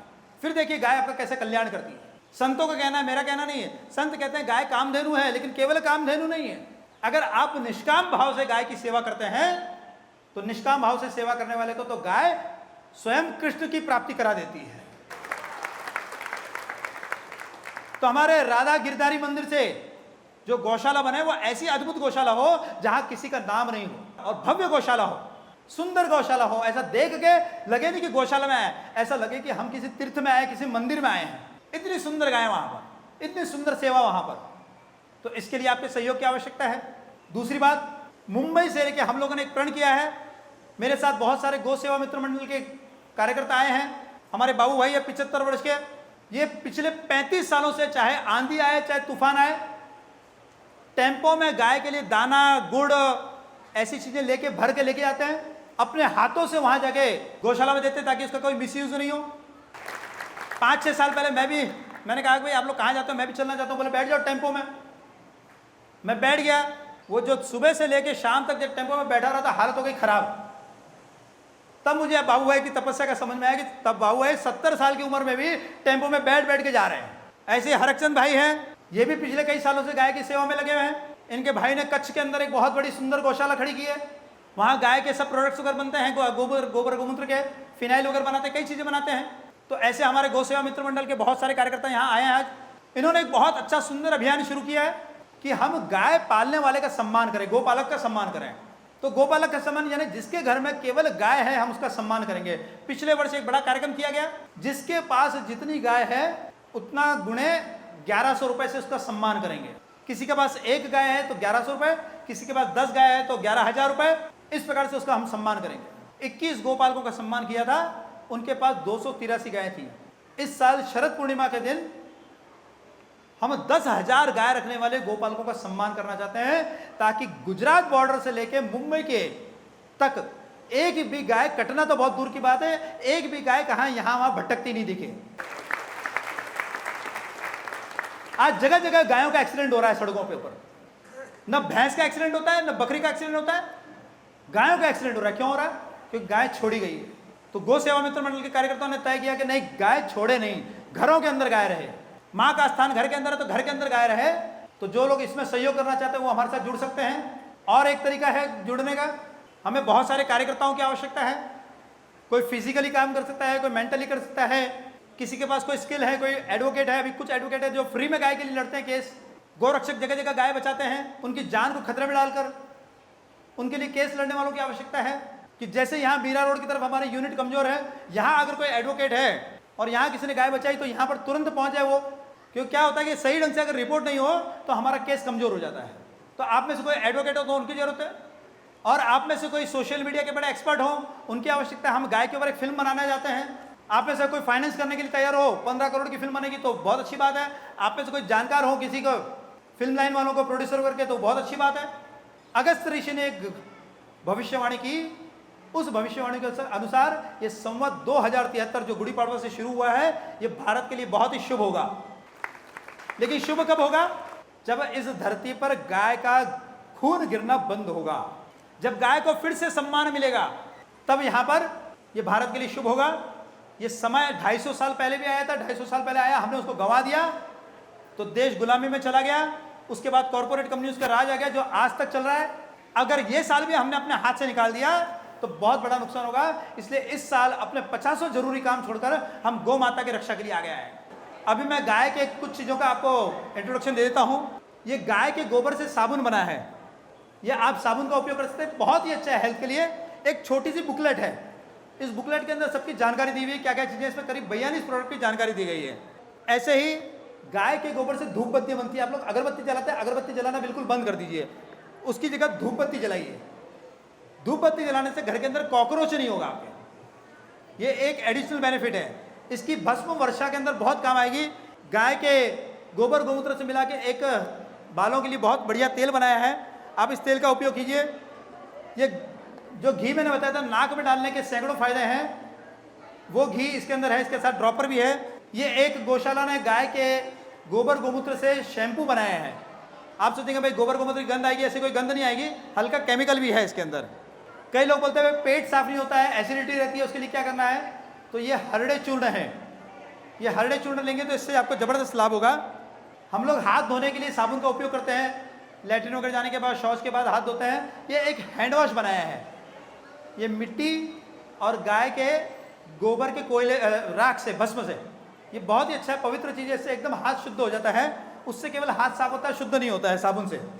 ऐसे ही अगर कोई बोला कि नहीं भाई हमको तो साबुन चाहिए, फेस आना चाहिए, झाग आना चाहिए, तो ऐसा पियर्स टाइप का एक साबुन भी जलगांव की गौशाला ने बनाया है। एक वातनाशक तेल है, बरसात में दर्द बहुत बढ़ता है, खास करके हड्डियों के दर्द, जोड़ों के दर्द, ये वातनाशक तेल बहुत ज़बरदस्त काम की चीज़ है, ये आप जरूर आपके घर में रहना चाहिए। दंत मंजन, गाय का दंत मंजन एक अद्भुत चीज़ है। आप कहेंगे भाई आप टूथपेस्ट नहीं करें तो क्या करें, तो ये दंत मंजन इसके अंदर है। और अर्क, ये अर्क तो सबके घर में होना चाहिए, मैंने बताया था, तो ये अर्क आप रखिए। एक ये अद्भुत उपटन है, ये केवल स्नान के लिए नहीं, 50 प्रकार के इसके लाभ हैं, विद्यार्थियों के लिए बहुत उपयोगी है। बहुत सारे वो पुस्तक में सब लिखा हुआ है, आप लोग जाके देख लीजिएगा। आप सोचेंगे भाई आपने जो लेक्चर दिया हमने सुना, मगर और बहुत सी चीज़ें, बहुत सी बातें हमको मालूम करनी थी, बहुत सी चीज़ें सुननी थी। तो ऐसा ही एक व्याख्यान मेरा इस्कॉन के नासिक के मंदिर में हुआ था, तो उसकी सीडी आपको मिल जाएगी, ये इस पुस्तक के साथ फ्री में मिलेगी। आपको लगेगा बच्चों की पुस्तक है, लेकिन जो भी गाय के लिए कुछ करना चाहते हैं, कार्यकर्ता बनना चाहते हैं, सबसे पहले इस पुस्तक को पढ़ें। ये पुस्तक हिंदी और इंग्लिश दोनों में आपको मिल जाएगी। जो कार्यकर्ता बनना चाहते हैं, कई बार क्या होता है भावना में आकर हम कार्यकर्ता बनना चाहते हैं, बल्कि ऐसे कार्यकर्ता होता है जिनके कारण गायें और दुखी हो जाती है, क्योंकि बेसिक नॉलेज ही नहीं गाय के बारे में। तो आप जो कार्यकर्ता बनना चाहते हैं वो ये पुस्तक जरूर पढ़ें, कॉमिक्स के रूप में है ताकि बच्चे भी पढ़ें, इसलिए बनाया गया, लेकिन इसका बड़ा गंभीर विषय है, तो बेसिक कॉन्सेप्ट हमारे क्लियर होना चाहिए। एक मैंने छोटा सा खेल बनाया है, छोटे छोटे बच्चे गाय से कैसे जुड़े। इसमें जो बच्चा गाय का दूध पीता है वो सीढ़ी से ऊपर जाता है, इसका नाम दिया गोलोक लैडर। तो बच्चा गाय का दूध पिया तो सीढ़ी से ऊपर गया, भैंस का दूध पिया तो नीचे आ गया, और जर्सी का दूध पिया तो एकदम नीचे आ गया, मक्खन खाया तो ऊपर गया, और बटर खाया तो नीचे आ गया, साबुन लगाया तो नीचे आया, लेकिन अंगराग लगाया या गाय के गोबर का साबुन लगाया तो ऊपर आया है, ऊपर गया वो, चाय पिया तो नीचे आ गया। तो ऐसी बहुत सारी चीज़ें हैं। तो खेल खेल में संस्कार, खेल खेल में गाय का महत्व समझ आएगा। इसके पीछे जो है वो बैलों का खेल है। तो बैलों का खेल है, बैल कितनी जरूरी है उसको बच्चा कैसे समझे। तो जब तक 6 नंबर नहीं आता है तब तक गोटी बाहर नहीं निकलती है। लूडो है, 1 नंबर पे खेल स्टार्ट क्यों नहीं होता है, क्योंकि 1 नंबर पे ट्रैक्टर है, ट्रैक्टर खेत का नाश करता है। 2 नंबर के ऊपर हाइब्रिड सीड है, 3 नंबर के ऊपर केमिकल पेस्टिसाइड है, 4 नंबर के ऊपर केमिकल फर्टिलाइजर है, 5 नंबर के ऊपर जर्सी बुलक है। ये पांचों काम नहीं आते खेती में। 6 नंबर पे देशी बुलक है, देशी बैल है। तो जैसे 6 नंबर आएगी बैल बाहर निकल जाएगा। तो खेल खेल के अंदर बैल का महत्व समझना गाय का महत्व समझा। एक साथ छोटा सा खेल बनाया है। गौ माता की जो 10 साल मैंने गांव में रह के सेवा की, उससे उनकी जो कृपा हुई, उस कृपा का क्या परिणाम हुआ? मैं जब माँ के गर्भ में था तो मेरी माँ को टीबी हो गई थी, और टीबी होने के कारण मेरी माँ को 90 इंजेक्शन लगे। उस 90 इंजेक्शन का असर मेरे शरीर पे पड़ा, इसलिए मैं बचपन से बीमार 38 साल की उम्र तक बीमार रहा। फिर जब गौ माता की सेवा की, गौ माता की ऐसी कृपा हुई कि 1 महीने में स्वस्थ हो गया। और इतना ही नहीं, गौ माता ने मुझे ऐसा ज्ञान दिया कि आज लाखों लोगों ने उससे स्वास्थ्य लाभ उठाया है। तो वो जो ज्ञान गौ माता ने दिया, जो मैंने अभी आज बताया नहीं आपको, वो ज्ञान इस पुस्तक में है। अपने डॉक्टर स्वयं बने, क्योंकि अपने डॉक्टर स्वयं बनना क्यों जरूरी है? गरीब आदमी इसलिए मर रहा है क्योंकि उसको चिकित्सा मिल नहीं रही है, और अमीर आदमी इसलिए मर रहा है क्योंकि उसको डॉक्टर छोड़ नहीं रहा है। तो अगर आप चाहते हैं कि भाई लंबे समय तक स्वस्थ रहें, जीवित रहें, तो ये पुस्तक आप जरूर पढ़ लीजिए। गौ माता की कृपा से जो ज्ञान हुआ ये इसमें लिखा है। आज 20% लोग जहर से मर रहे हैं और 80% लोग अमृत से मर रहे हैं, क्योंकि गलत समय पे खाया गया अमृत जहर का ही काम करता है। किस महीने क्या खाना है, क्या नहीं खाना है, ये जानकारी इस कैलेंडर में दी गई है। चैत्र के महीने में क्या खाना, क्या नहीं खाना, वैशाख के महीने में क्या खाना, क्या नहीं खाना, ये सब जानकारी इस कैलेंडर के अंदर दी गई। ये कैलेंडर आप जरूर लेके जाइए। आप सभी लोग यहाँ पर आए, बहुत धैर्य से आप यहाँ पे बैठे, आपने सुना, इसलिए आप सभी को बहुत बहुत धन्यवाद। और वनमाली प्रभु को एक बार फिर से मैं बहुत बहुत धन्यवाद देना चाहता हूँ कि उन्होंने मुझे यहाँ पर आप सभी के बीच में आमंत्रित किया। हरे कृष्णा।